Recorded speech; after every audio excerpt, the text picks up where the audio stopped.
last 5 year questions with solution. Topic is plant growth hormone. Now, my dear student, we are discuss the previous year plant growth hormone questions come in the NEET exam. Question first, NEET 2019 Orissa में आया है. Removal of shoot tips is a very useful technique to boost the production of tea leaves. अभी बोला removal of shoot tips. Shoot tips को remove करने से tea leaves का production बढ़ जाता है. This is because. ऐसा क्यों होता है? First, gibberellin prevent the bolting and are inactivated.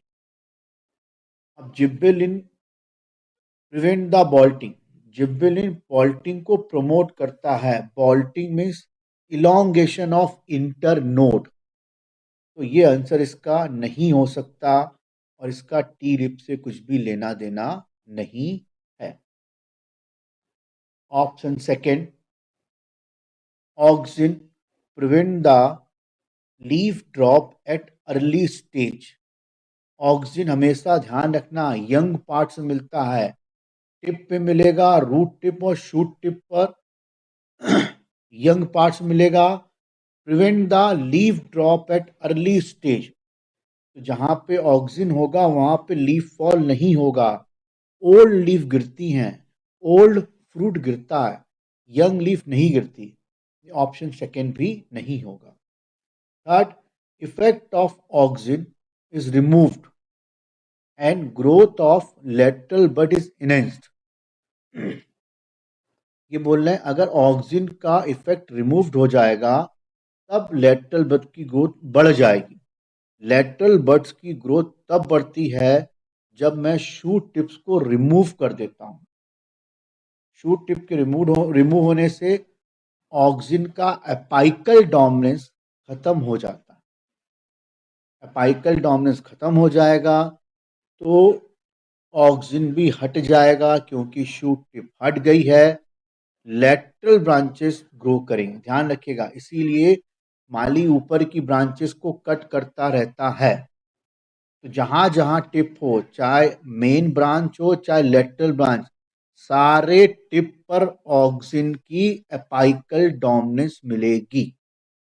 और जैसे ही आप टिप को हटा देंगे, लेटरल ब्रांच की ग्रोथ प्रमोट हो जाएगी. है ना. ये एपाइकल डोमिनेंस हो गई, इसको मैंने हटा दिया. जब तक ये थी तो लेटरल ब्रांच ग्रो नहीं कर रही थी. इसके हटने से लेटरल ब्रांच ग्रो करेगी. ये लेटरल ब्रांच साइटोकाइनिन हार्मोन के थ्रू ग्रो करती हैं. और जब तक एपाइकल टिप रहेगी लेटरल बड जो है इनएक्टिव रहती हैं. है ना. इसलिए इसका आंसर थर्ड हो जाएगा. है ना. अब जैसे जैसे टिप में काटता जा रहा हूं एपाइकल डोमिनेंस हटती जा रही है, लेटरल ब्रांचेस ग्रो कर रही हैं और प्लांट बहुत ज्यादा बुशी हैबिट का होता जा रहा है. Fourth option, gibberellin delay the senescence of leaves. नहीं, क्लोरोफिल लीफ के सेनेसेंस को रोकता है. इसलिए फोर्थ भी आंसर नहीं होगा. इसका आंसर थर्ड हो जाएगा. इफेक्ट ऑफ ऑक्सिन तभी रिमूव होगा जब एपाइकल डोमिनेंस को हटा दिया जाएगा और लेटरल ब्रांच ग्रो करेगी. अब आते हैं नेक्स्ट क्वेश्चन पर.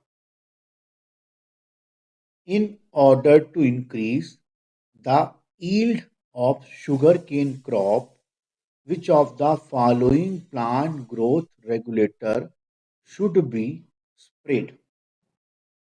नीट 2019 में आया है ना.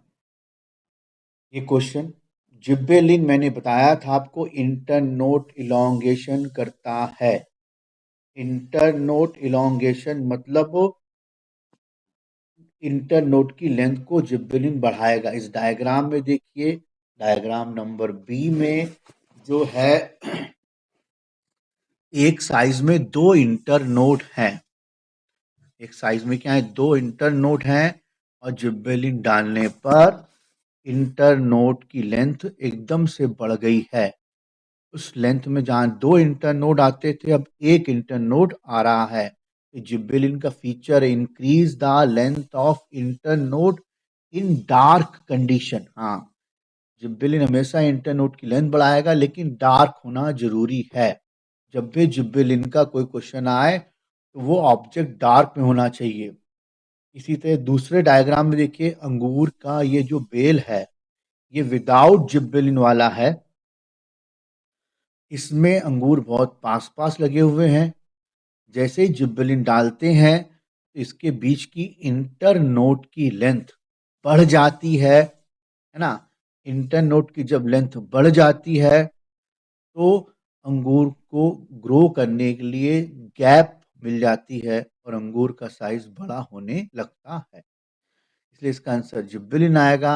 एथिलीन नहीं हो सकता, ये ओल्ड पार्ट में बनता है, ओल्ड पार्ट में एथिलीन बनेगा। तो जब भी ओल्ड पार्ट वाली बात हो तो एथिलीन। ऑक्सिन बताया हमेशा यंग पार्ट या शूट टिप पर बनता है, ऑक्सिन इसका आंसर नहीं हो सकता। साइटोकाइनिन हमेशा लेटरल ब्रांच को प्रमोट करता है, लेटरल ब्रांच की ग्रोथ को प्रमोट करता है। इसलिए इसका आंसर थर्ड हो जाएगा। ना एथिलीन होगा, ना ऑक्सिन होगा, ना साइटोकाइनिन होगा। तो जिब्बेलिन का ध्यान रखिएगा। नेक्स्ट क्वेश्चन पर आते हैं। What is the site of precipitation of photoperiod necessary for inducing of flowering in plants? Plants में फ्लावरिंग को प्रमोट करने के लिए कौन सा पार्ट लाइट के स्टिमुलस को रिसीव करता है? आंसर फोर्थ हो जाएगा। लीफ में वो हार्मोन्स होते हैं जो लाइट को ट्रैप करके फ्लावरिंग को प्रमोट करते हैं। सनलाइट लीफ पे गिरी, लीफ में फोटो स्टिमुलस हुआ, फाइटोक्रोम पिगमेंट एक्टिवेट हो गए, उन्होंने फ्लोरिजिन हार्मोन बनाया। ये फ्लोरिजिन हार्मोन शूट अपेक्स और बड, लेटरल फ्लावर बड्स पे जाएगा और फ्लावरिंग को प्रमोट करेगा। फिर हो गया। अगर आप लीफ को हटा देंगे तो बड ओपन नहीं हो पाएगी। ध्यान रखिएगा, जो बुके वाले बुके बनाते हैं इसीलिए लीफ को हटा देते हैं कि बड पूरी तरह ओपन नहीं हो पाए। अगर बड पूरी तरह ओपन हो जाएगी तो फ्लावर की क्वालिटी कम हो जाएगी। बात समझ में आया ना। तो रोज बड कंडीशन में हाफ ओपन ही अच्छा लगता है, इसलिए आंसर इसका फोर्थ जाएगा। फर्स्ट नहीं हो सकता। लेटरल बड्स साइटोकाइनिन करेगा। Pulvinus is the type of petiole, फूला हुआ पेटियोल होता है, लेग्यूम प्लांट में मिलता है। शूट अपेक्स का ऑक्सिन से रिलेटेड है और ऑक्सिन फ्लावरिंग को प्रमोट नहीं करता, इसलिए इसका आंसर फोर्थ लीफ हो जाएगा जो फ्लावर इंडक्शन करती है। Next question. It take very long time for pineapple plant to produce the flower. Which combination of hormone can be applied to artificial पूछ रहा है, induce flowering in pineapple plant throughout the year to increase the yield? कहने का मतलब ये है कि जो पाइन एप्पल का प्लांट होता है वो जल्दी फ्लावरिंग नहीं करता। आर्टिफिशियल ऐसा कौन सा हार्मोन डालें जिससे फ्लावरिंग साल भर हो और प्रमोट हो, ज़्यादा से ज़्यादा फ्लावरिंग हो, प्रमोट हो। ये ध्यान रखिएगा। आर्टिफिशियल के फॉर्म में ऑक्सिन और एथिलीन ये दोनों एक्सेप्शन है। ऑक्सिन फ्लावरिंग को इनहिबिट करता है, but auxin and ethylene promote the flowering. In pineapple and lychee plant artificial promote the flowering in pineapple and lychee plant. अगर ऑक्सीजन एथिलीन को मैं स्प्रे करूंगा तो इन दोनों प्लांट में फ्लावरिंग का रेट बढ़ जाएगा और थ्रू आउट द ईयर रहेगा। सेकेंड नहीं हो सकता, जिब्बेलिन लो टेम्परेचर में फ्लावरिंग करेगा। मैंने बताया था जिब्बेलिन सारे काम डार्क में करता है, डार्क होगा तो लो टेम्परेचर अपने आप होगा। थर्ड फोर्थ में एब्सिसिक एसिड दिया हुआ है, ये ग्रोथ इनहिबिटर है, ये फ्लावरिंग को प्रमोट नहीं करता है ना। ये दोनों ऑप्शन नहीं हो सकते। थर्ड और फोर्थ में एबीए हार्मोन आ गया जो फ्लावरिंग को अपोज करेगा, सेकंड भी नहीं हो सकता है। तो फर्स्ट हो गया ऑक्सीजन और एथिलीन, ये आपको याद करना पड़ेगा। नेक्स्ट क्वेश्चन पे आते हैं। नीट 2016 में आया, you are given a tissue, its potential for differentiation in an artificial culture, which of the following pair of hormone would you add it to medium to secure shoot as well as root? Shoot और root को बनाने के लिए हमें किस hormone की जरूरत पड़ेगी? तो उसके लिए टिश्यू कल्चर में जो कैलस फॉर्मेशन होता है उसमें ऑक्सिन और साइटोकाइनिन के रेशियो का यूज होता है। ऑक्सिन और साइटोकाइनिन का जो ये रेशियो होता है ये रूट और शूट को प्रमोट करता है। अगर लो ऑक्सिन हुआ तो रूट बनेगा और हाई साइटोकाइनिन हुआ तो शूट बनेगा। ध्यान रखना, साइटोकाइनिन अधिक हुआ तो शूट और ऑक्सिन अधिक हुआ तो रूट। एक ही याद रखिए आप, कोई एक। साइटोकाइनिन अधिक है तो शूट बनेगा, बाकी केस में रूट का ही फॉर्मेशन होगा। इसलिए इसका आंसर फोर्थ आएगा, ऑक्सिन एंड साइटोकाइनिन। क्लियर हो गया ना। फर्स्ट नहीं हो सकता, ए बी आ गया है, सेकंड में भी ए बी आ गया है। A B is a growth inhibitor, तो फर्स्ट और सेकंड नहीं होंगे। थर्ड जिब्बेलिन है, जिब्बेलिन सारे काम डार्क में करेगा, लीफ से रिलेटेड है, तो आंसर इसका फोर्थ आएगा। थर्ड भी नहीं इसका होगा, ना फर्स्ट ना सेकंड ना थर्ड। नेक्स्ट क्वेश्चन पे आते हैं।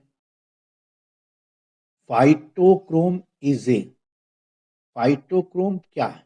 फाइटो मतलब प्लांट, क्रोम मतलब कलरफुल, यानी कोई भी कलरफुल पिगमेंट हुआ तो उसको हम फाइटोक्रोम कहते हैं। Phytochrome is a photoreceptor pigment in a plant and some bacteria and fungi.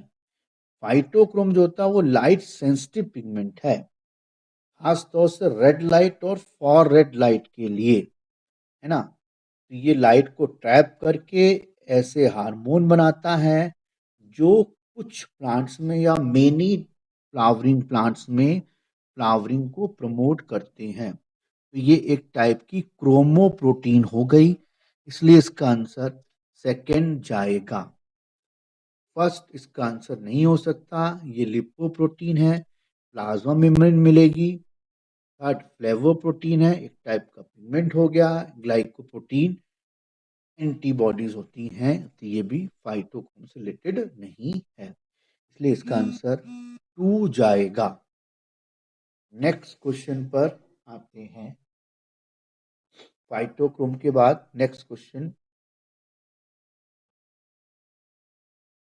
NEET 2017 में आया है। Fruit and leaf drop at early stage can be prevented by the application of, young stage में fruit और leaf को गिरने से बचाना है। तो यंग में मैंने आपको क्या बोला था, जब भी यंग और टिप की बात हो तो किस हार्मोन का यूज करना है? ऑक्सिन हार्मोन का यूज करना है। ऑक्सिन जहाँ पे रहेगा वहाँ लीफ फॉल और फ्रूट फॉल नहीं होगा, और यंग पार्ट है तो होगा ऑक्सिन ही रहेगा। और इसीलिए हमेशा ओल्ड लीफ गिरती है, ओल्ड फ्रूट गिरता है। बोलते ना, पके हुए आम हो जल्दी टपक जाओगे। आई बात समझ में? इसका आंसर सेकंड आएगा। चलिए उसको डायग्राम से भी देखते हैं। डायग्राम में फ्रूट एंड लीफ ड्रॉप के बाद डायग्राम में जब आप आएंगे तो डायग्राम में देखिएगा एक एक लीफ बनी है। लीफ को मैंने कट कर दिया है ना। तो जो लीफ कट हो गई तो उसमें ऑक्सीजन चला गया, नो ऑक्सीजन, केवल पेटियोल बचा हुआ है ना। पेटियोल कुछ समय बाद गिर गया क्योंकि ऑक्सीजन हट गया है, क्योंकि ऑक्सीजन कहाँ था, लीफ में था, इसलिए पेटियोल कुछ समय बाद गिर गया है। एक्सपेरिमेंटल देखो, लीफ को कट कर दिया, फिर टिप पे क्या लगा दिया मैंने, ऑक्सीजन लगा दिया, तो पेटियोल नहीं गिरा, no fall in a petiole. आई बात समझ में, क्लियर हो गया। एथिलीन इसका आंसर नहीं हो सकता, एथिलीन हमेशा ओल्ड पार्ट में मिलेगा, ऑक्सीजन इसका आंसर हो जाएगा, क्योंकि ऑक्सीजन हमेशा यंग पार्ट मिलता है। Gibberellic acid intern note elongation करेगा, है ना। साइटोकाइनिन लेटरल ब्रांचेस को प्रमोट करेगा, इसलिए फोर्थ और थर्ड भी आंसर नहीं होंगे, आंसर सेकंड हो जाएगा, ऑक्सीजन है। ठीक है, अब नेक्स्ट क्वेश्चन पर आते हैं। नेक्स्ट क्वेश्चन AIPMT 2015 में आया, typical growth curve in plant is sigmoid. जितनी भी नेचुरल सेल होती हैं या नेचुरल ग्रोथ होती है, all natural cell show the sigmoid growth graph. शुरू में ग्रोथ कम होती है, टाइम अधिक लगता है, इसको लैग फेज बोलते हैं। उसके बाद एक्सपोनेंशियल फेज आता है, इसमें ग्रोथ ज़्यादा होती है, टाइम कम लगता है। फिर स्टेशनरी फेज आता है, वहाँ पे ग्रोथ स्लो डाउन हो जाती है और कांस्टेंट हो जाती है। तो सारे living cell show the sigmoid growth graph. Linear growth graph meristematic cell का होता है, ये आंसर नहीं हो सकता। पैराबोला मैथ्स में पढ़ेंगे, स्टेप स्टेप बिजनेस के ग्राफ को बोलते हैं, इसलिए इसका आंसर फोर्थ जाएगा। नेक्स्ट क्वेश्चन पर आते हैं।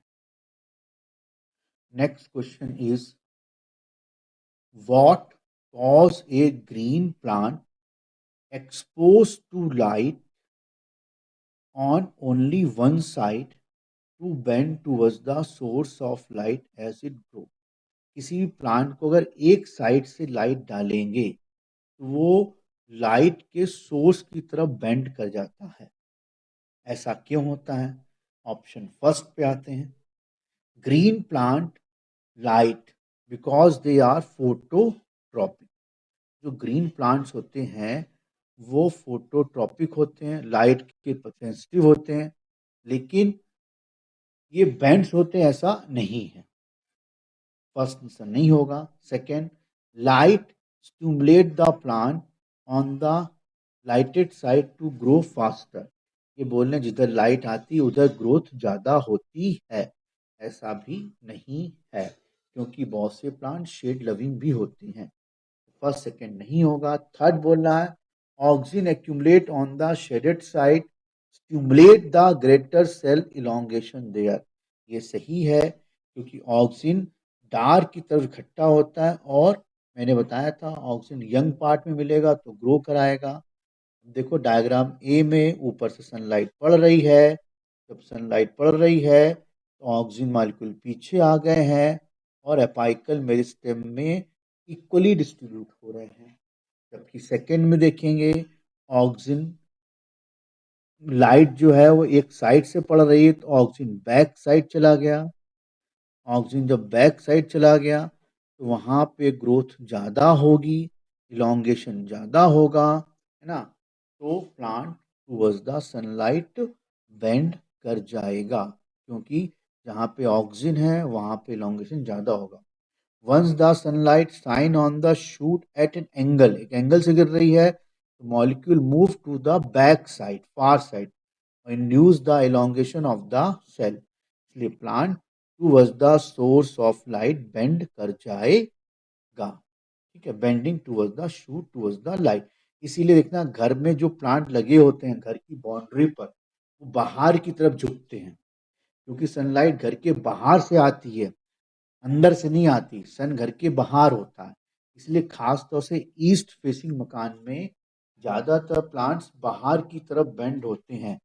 वेस्ट फेसिंग में कम बेंड होते हैं, क्योंकि वेस्ट फेसिंग मकान में सनलाइट कम आती है। इसलिए वेस्ट फेसिंग वाले प्लांट जो होते हैं, वेस्ट फेसिंग मकान वाले प्लांट जो होते हैं वो ऊपर की तरफ ग्रो ज़्यादा करते हैं। क्लियर हो गया? हाँ, और ये सभी प्लांट में लगेगा। Plant towards the source of sunlight bend करते हैं, इसलिए इसका आंसर थर्ड हो जाएगा। नेक्स्ट क्वेश्चन पे आते हैं। AIPMT 2014 में आया। डॉक्टर वेंट noted that, क्या देखा उन्होंने, if coleoptile tip were removed and placed on the agar for 1 hour, कोलियोपेटाइल tip उन्होंने काट के अगर के ऊपर रख दिया घंटे के लिए। कोलियोपेटाइल मतलब शूट टिप, टिप को काटा और उन्होंने अगर के ऊपर रख दिया, है ना। अगर के ऊपर रखने से क्या हुआ, अगर would produce a bending when placed on one side of freshly cut coleoptile stem. Coleoptile मतलब शूट टिप को काट दिया, अब वहां पे मैंने अगर को एक साइड रखा, तो जिस साइड मैंने अगर को रखा है उसके अपोजिट साइड वो बेंड हो रहा है। जिस साइड में अगर को रखा है उसके अपोजिट साइड वो क्या हो रहा है, बेंड हो रहा है। डायग्राम में देखें आप, दो डायग्राम दिए, दोनों डायग्राम में रेड वाला जो ब्लॉक है वो अगर बता रहा है, उसके अपोजिट साइड बेंड हो गया। दूसरे डायग्राम में अपोजिट साइड रखा तो फिर अगले अपोजिट साइड बेंड हो गया। क्यों? क्योंकि जहाँ पे ऑक्सीजन ज़्यादा होता है वहाँ पे ग्रोथ ज़्यादा होगी, इलोंगेशन भी वहाँ पे क्या होगा, ज़्यादा होगा। आई बात समझ में? अब आते हैं ऑप्शन फर्स्ट पर। इसका फायदा क्या होता है? What is the significance of this experiment? First, it is made possible the isolation and exact identification of oxygen. इस एक्सपेरिमेंट से आइसोलेशन तो हम ऑक्सीजन का कर नहीं रहे हैं, है ना, और ना उसकी इससे पहचान हो रही है। इससे ये मालूम पड़ रहा है कि ऑक्सीजन जिधर होगा उसके अपोजिट साइड बेंडिंग होगी। तो ये एक्सपेरिमेंट ये प्रूफ नहीं कर रहा, फर्स्ट ऑप्शन नहीं होगा। It is the basis for quantitative determination of small amount of growth promoting substance. ये हो सकता है क्योंकि बता रहा है कि अगर में बहुत कम अमाउंट में ऑक्सीजन आएगा और वो स्मॉल अमाउंट ऑक्सीजन जो है कहीं ना कहीं ग्रोथ प्रमोटिंग सब्सटेंस की तरह काम कर रहा है। इसीलिए जहाँ पे अगर रखा है वहाँ पर ऑक्सीजन है तो साइड की सेल्स इलोंगेट हो रही हैं और प्लांट अपोजिट डायरेक्शन में बेंड हो रहा है। इसलिए बोलते हैं oxygen induce the phototropic movement. इस सेकेंड ऑप्शन आंसर हो जाएगा। Third option, it support the hypothesis that the IA is the oxygen. ये एक्सपेरिमेंट कहीं से भी ये प्रूफ नहीं कर रहा है कि ये जो IA है indole acetic acid is oxygen, इसलिए ऑप्शन थर्ड आंसर नहीं होगा। It is experimental proof, not a hypothesis. Fourth option, it demonstrate polar movement of oxygen. ये बोल सकते हैं क्योंकि polar movement of oxygen, oxygen जो है हमेशा शूट टिप से, शूट टिप डायग्राम देखिए, शूट टिप से नीचे की तरफ अगर में आ रहा है। It is the polar movement, है ना। इससे तो प्रूफ हो रहा ऑक्सीजन ऊपर से नीचे आ रहा है, लेकिन क्वेश्चन में पूछ ये रहा है कि वो बेंडिंग क्यों कर रहा है। अगर ये पूछता अगर अगर में ऑक्सिन कैसे आया, तो आंसर हो जाता fourth, demonstrate the polar movement. But वो पूछ रहा है वुड प्रोड्यूस ए बेंडिंग, इसलिए इसका आंसर फोर्थ नहीं होगा। इसका आंसर क्या जाएगा, सेकंड जाएगा। Next question, which one of the following growth regulator is known as stress hormone. Stress मतलब एब्सिसिक एसिड, ये एक ऐसा हार्मोन है जो ड्रॉट कंडीशन में प्रोड्यूस होता है। ड्रॉट मतलब सूखे में, जब पानी कम हो जाए, एडवर्स इन्वायरमेंटल कंडीशन होती है, तभी एब्सिसिक एसिड बनेगा। ये हार्मोन रहेगा, वो सारे काम करेगा जो वाटर लॉस को रोके और वाटर गेन को बढ़ाए। जैसे कि बड को ओपन नहीं होने देगा, तो फ्लावर नहीं बनेंगे, क्योंकि इसके लिए फ्लावरिंग के लिए पानी लगता है। ये ध्यान रखना, जो बड की ग्रोथ को रोकेगा वो सीड जर्मिनेशन को भी रोकेगा। जो बड की ग्रोथ को रोकेगा वो सीड जर्मिनेशन को भी रोकेगा। ठीक है, हाँ, ट्रांसप्रेशन कम कर देगा, क्योंकि पानी लॉस नहीं करना है। स्टोमेटा बंद कर देगा, क्योंकि ट्रांसप्रेशन को रोकना है। लीफ फॉल कर देगा, ना रहेगी लीफ, ना रहेगा स्टोमेटा, ना रहेगा ट्रांसप्रेशन। तो लीफ फॉल प्रमोट करेगा, इसलिए ABA वो सारे काम करेगा, इसलिए इसका आंसर फर्स्ट जाएगा। ABA is a stress hormone. Stress condition बनेगा, एथिलीन ओल्ड पार्ट में बनता है, ग्रोथ को रोकता है। इंडोल एसिटिक एसिड ऑक्सिन हो गया, ये यंग पार्ट्स में होगा, ये भी आंसर नहीं होगा। GA3 भी इसका आंसर नहीं होगा, क्योंकि वो इंटरनोड का एलोंगेशन करता है, इसलिए इसका आंसर फर्स्ट जाएगा।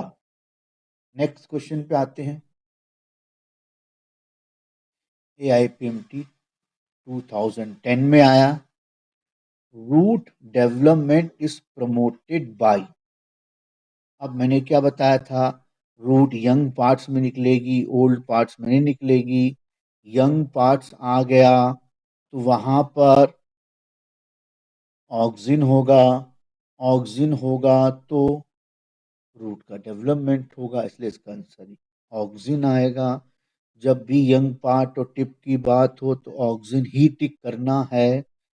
सेकंड, जिब्बेलिन नहीं हो सकता, इंटरनोड इलोंगेशन कर रहा है, ये रूट की बात हो रही है, रूट में इंटरनोड नोड नहीं होते। एथिलीन ओल्ड पार्ट में बनेगा, वहां पे रूट डेवलप नहीं हो सकती। तो थर्ड भी नहीं होगा, फोर्थ भी नहीं होगा, इसका आंसर फर्स्ट चला जाएगा।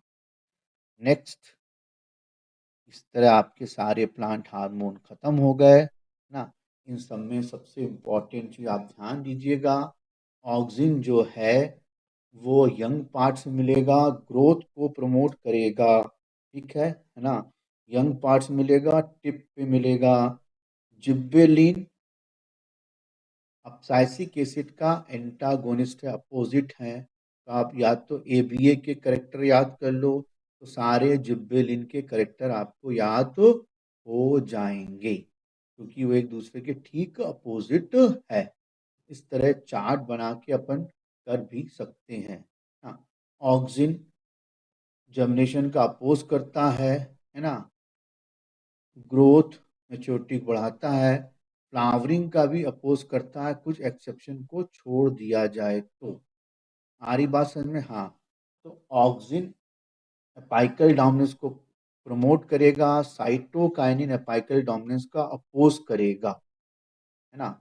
और जो हार्मोन बट डोरमेंसी प्रमोट करेगा वो सीड डोरमेंसी भी प्रमोट करेगा।